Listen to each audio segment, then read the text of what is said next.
In our headlines on this Tuesday afternoon, August 13th, here in South Korea.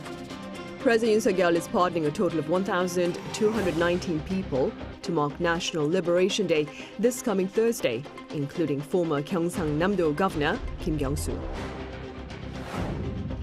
Over in the U.S., the White House says Iran may attack Israel this week in retaliation to the latter's alleged assassination of a top Hamas leader in Tehran in late July.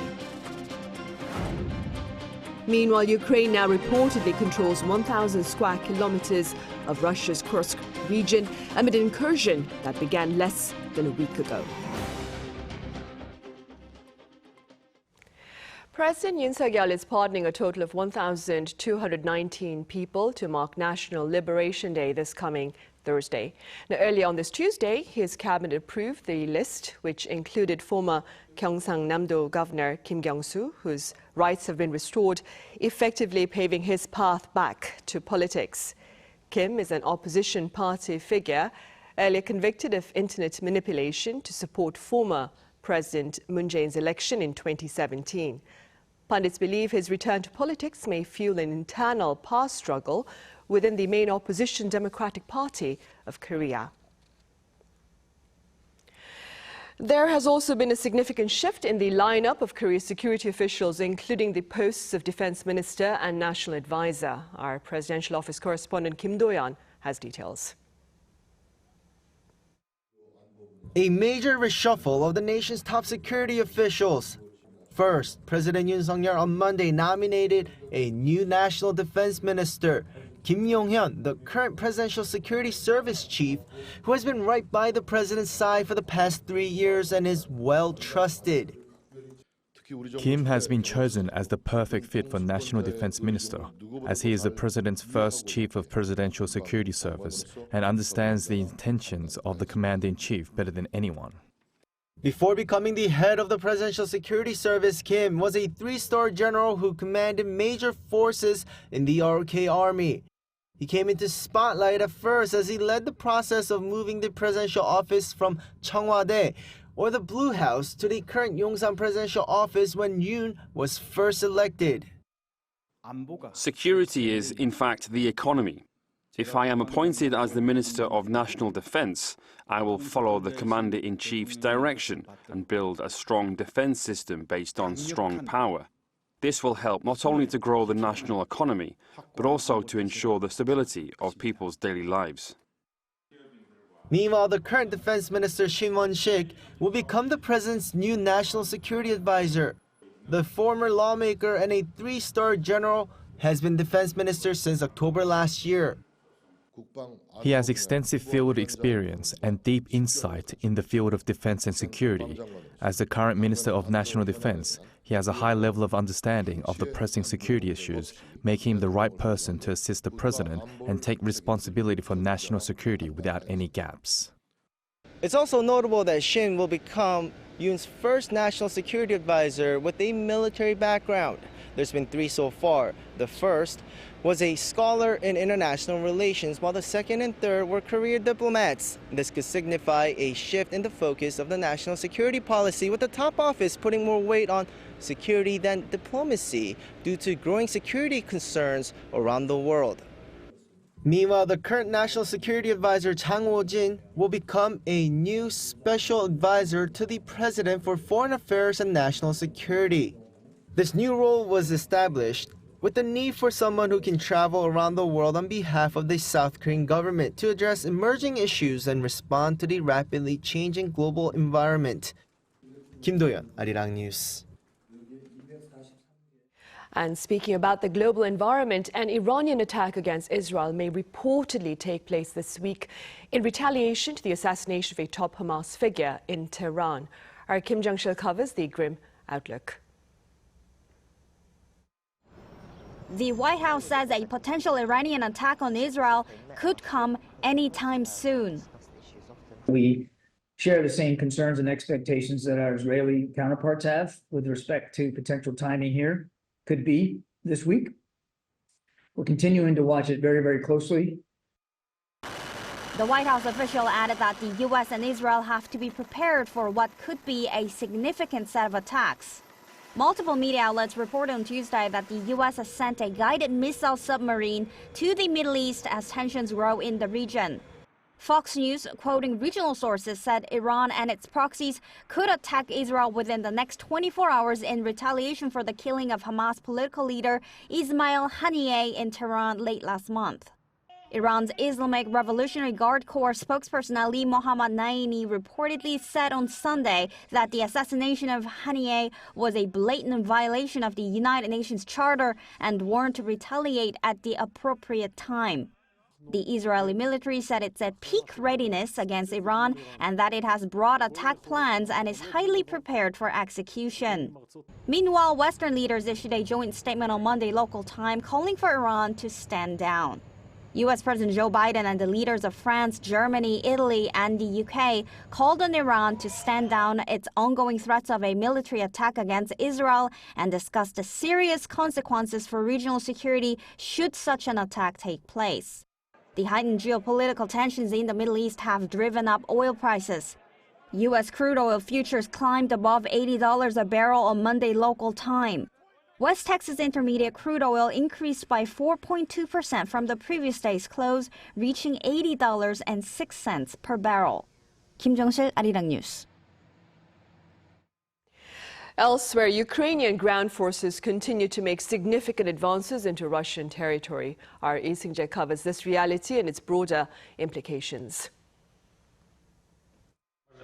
On the seventh day of Ukraine's incursion into Russian territory, Kyiv's top military commander, General Alexander Syrskyi, said Monday that his forces have now taken control of over 1,000 square kilometers of the Kursk region. That's an area 1.5 times larger than South Korea's capital, Seoul. According to acting Kursk Governor Alexei Smirnov, Ukraine has taken control of 28 villages. Meanwhile, Ukrainian President Vladimir Zelensky posted a video on social media platform X saying that he has ordered the military to establish a humanitarian plan within the operational area while seeking a strategy for returning prisoners of war. He's also seeking to obtain permission from the West to use long-range weapons. As Ukraine continues to push ahead in its offensive inside Russian territory, Russian President Vladimir Putin presided over an operational meeting on Monday. According to Russia's TASS News, the Russian leader instructed his forces to drive the Ukrainian military out of its territory and ensure stable border security. Putin also claimed that Kyiv launched attacks on the mainland to gain an advantage in future peace negotiations while destabilizing Russian society. He slammed Ukraine for its provocation that resulted in many casualties and vowed to respond appropriately.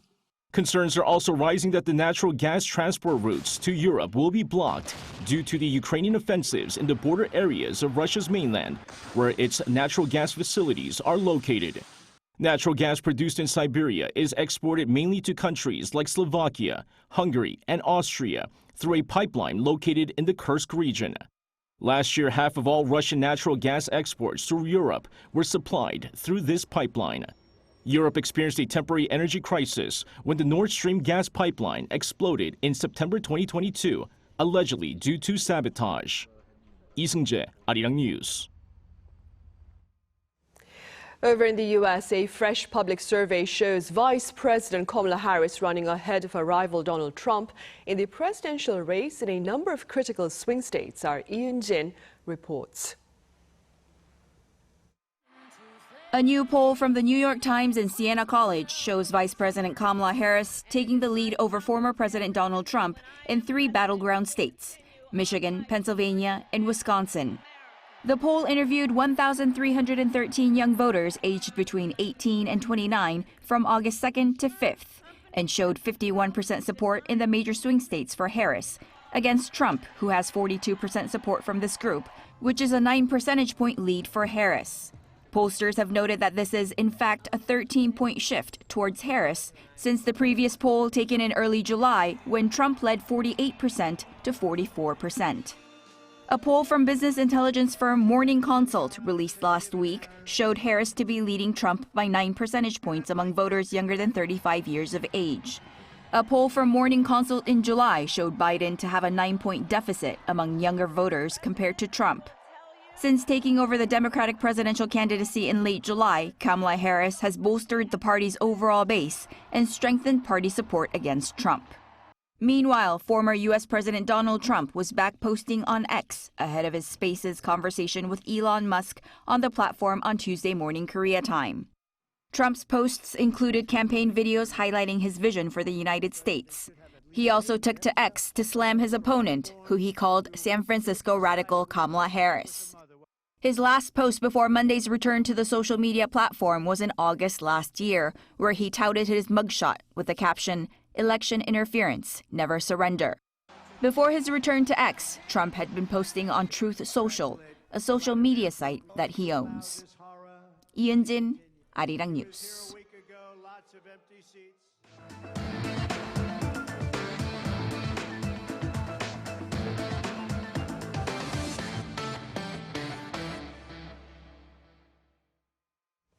Korea's electricity demand hits an estimated historic high earlier Monday afternoon. According to Korea Power Exchange earlier on this Tuesday, the total electricity demand on Monday, that is August 12th, between the hours of 2 and 3 p.m., peaked at an estimated historic high of 102.3 gigawatts. This new high surpasses last year's record of 100.5 gigawatts posted on August 7th. Seoul's daytime temperatures have been hovering well above 30 degrees Celsius for days on end, with tropical nights of a minimum of 25 degrees Celsius for more than 3 weeks.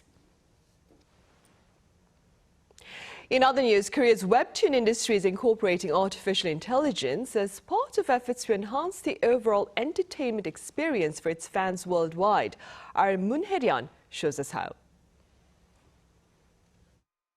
Since their emergence some 2 decades ago, South Korean webtoons have rapidly evolved over the years. As the name suggests, webtoons are digital comics that can be scrolled through in the palm of the reader's hand on a smartphone device. Easy accessibility and the wide scope of content have drawn in younger generations around the world. So I think that's definitely how Webtoon has become so popular here in the West, and how people just started to become more open to different kinds of platforms and different kinds of storytelling. Now, South Korean webtoon companies have been tasked with integrating the latest technology boom into the scene for the tech-savvy audience: artificial intelligence. Naver's Webtune introduced a toon filter last year, turning user photos into webtoon-style art, generating over 90 million images globally. Recently, it added AI-driven features like character chat and Webtune caricature to its mobile app for even more personalized experiences. By integrating AI technology with IP, we hope that fans will be able to immerse themselves in webtoons beyond just reading. They can become participants in the story. Character chat enables users to converse with their favorite webtoon characters through representative AI chatbots. And a month since its debut, more than 1 million users have accessed the service. Webtune Caricature is an elevated version of the former Toon Filter service that kicked off in July. Anyone can become a Webtoon character with this latest AI service. Just snap a selfie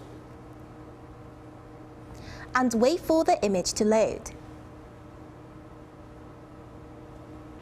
Currently, these services are provided only on the domestic platform, but Naver could be expanding to its global audience due to the popularity of its immersive AI services. Kakao Webtoon, on the other hand, is using AI algorithms through its Helix curation service to recommend users to other webtoons after analyzing their purchase and reading history. But with the increasing usage of AI in the webtoon industry, creators say that there is a need for more concrete guidelines and laws. If regulations and guidelines for generative AI are more firmly established as legal regulations, I think authors can use AI more actively and integrate it into their work. The use of generative AI is fast becoming a global issue across many media forms. How South Korean webtoons will continue to draw in readers and adapt to the changing AI landscape remains to be seen. Moon Hae-ryun, Arirang News. Seoul, meanwhile, is hosting a K-drama exhibition that seeks to share a thrilling, immersive plot experience. Our culture correspondent Song Yoo-jin was there. If you're a drama lover, you've probably imagined what it would be like to step into the shoes of your favorite character. Fans of Korean dramas now have the chance to make that dream a reality at the K-Drama Spotlight Be the Leading Role exhibition. Hosted by the Culture Ministry and the Korea Tourism Organization, the exhibition features 12 different sections that let visitors experience what it's like to be a K-drama actor or even a character within the drama itself. So the moment you step inside this exhibition hall, it feels like you've just become a star of a hit K-drama. And what's the first thing every celebrity does? Walk the red carpet. So here, you can kick off your experience by stepping right onto the red carpet for your very own photo shoot. With the help of cutting-edge technology, the experience feels incredibly real. After a photo shoot, you can step onto a real-life K-drama set, hold a fan meeting through VR glasses, or create your very own avatar that looks like a popular K-drama character using AI technology. With the rise of streaming services and with various cultural content out there, dramas tend to lose their popularity more quickly than before. We created this exhibition to help K-drama fans relive the emotions they felt when they first watched their favorite dramas. For visitors, it's a one-of-a-kind experience. This exhibition is even more special for Bita and Looney, who starred in some of the videos shown at the exhibition. It was a really great experience to not only be able to see myself on such a big screen, but also to be able to immerse myself with a lot of the dramas that I am a fan of, like The Glory. There was the Badok scene where you can be in the park with all the different seasons. When they called us up, when they took pictures of us, it was, it's a huge milestone in my career, and I'm very proud of us. If you're looking to escape the heat and live out your K-drama fantasies, K-Drama Spotlight Be the Leading Role is open every day until November 12th, free of charge, with no reservations needed. 송유진, Arirang News. And now, for those of you more interested in Korean delicacy, there is a Hanok that offers dessert and drinks after sunset in the summer. Our Choi Soo-young has a taste. As night falls, lights illuminate the quiet and peaceful traditional Korean Hanok House. At the Korea House in the heart of Seoul is a colorful array of royal court desserts from the Joseon dynasty. On a deep summer night, you can share special moments with loved ones, enjoying traditional sweets paired with tea or wine. Since 2020, the Korea Heritage Agency has been showcasing the Kohojae series, a selection of royal desserts that match the 4 seasons in South Korea: spring, summer, autumn and winter. Kohojae means a home for those who love the old ways.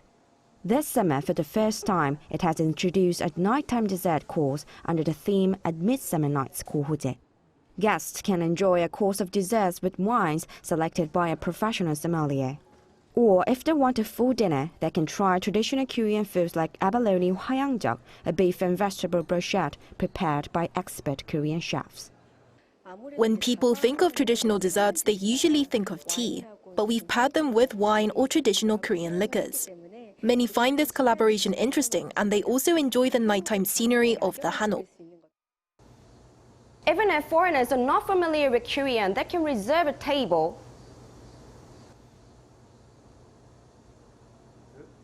by Googling Cash Table Global and searching for Korea House Kohojae. At Midsummer Night's Kohojae is available every Thursday, Friday and Saturday until August 31st. Choi Soo-young, Arirang News.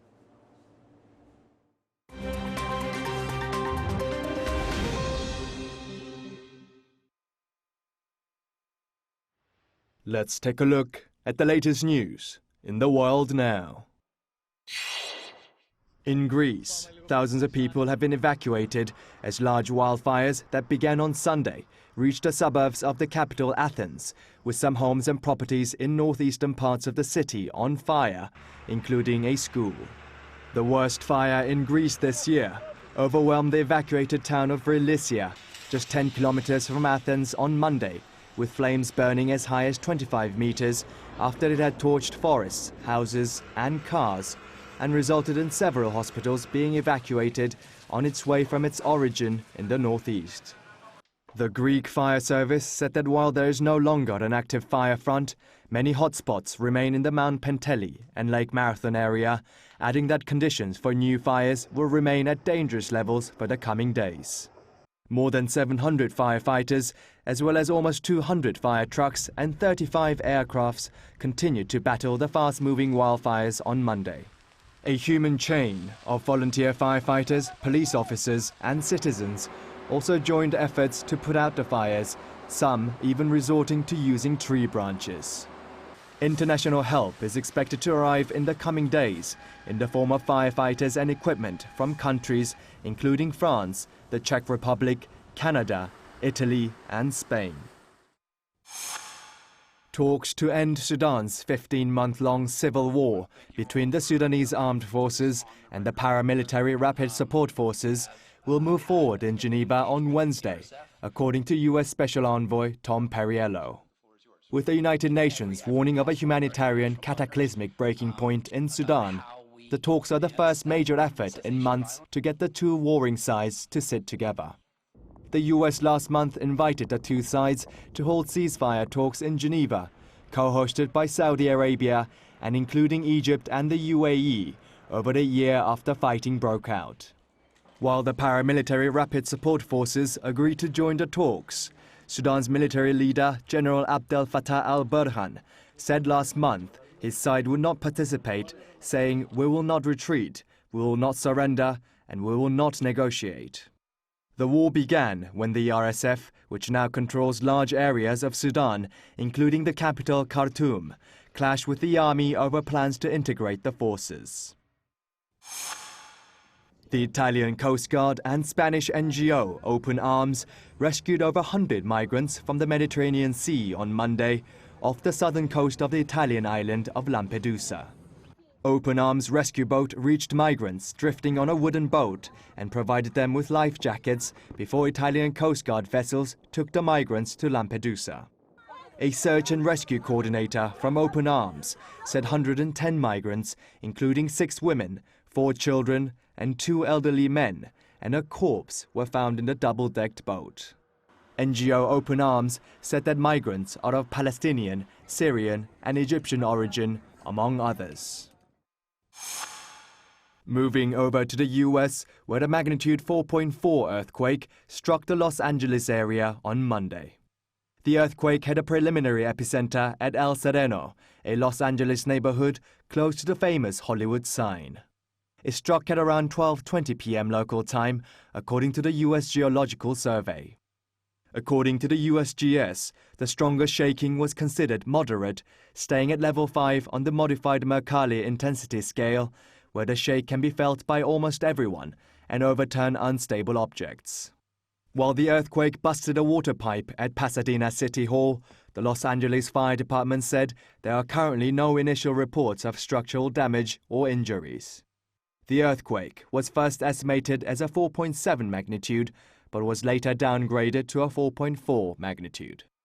Kim Seong, Arirang News.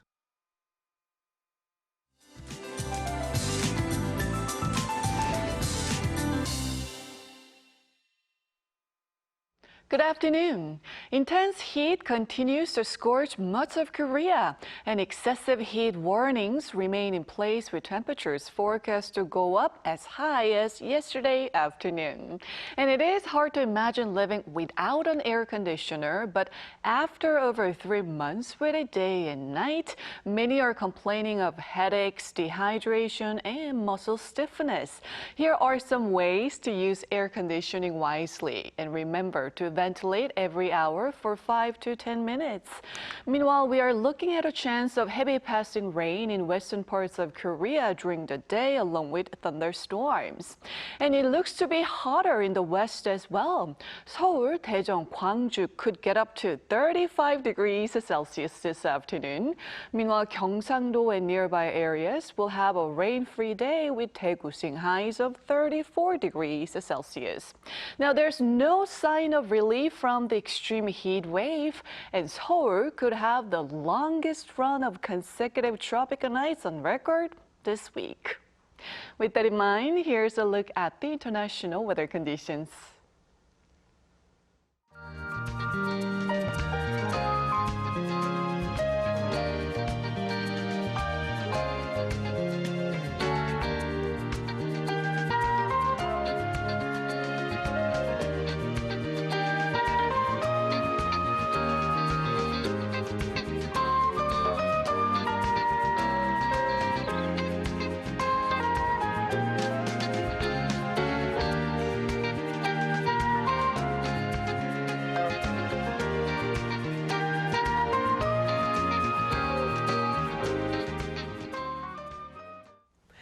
Right, and those are the headlines at this hour here in South Korea. Coming up right after this break is our daily panel session, so do stay with us. Thank you for now.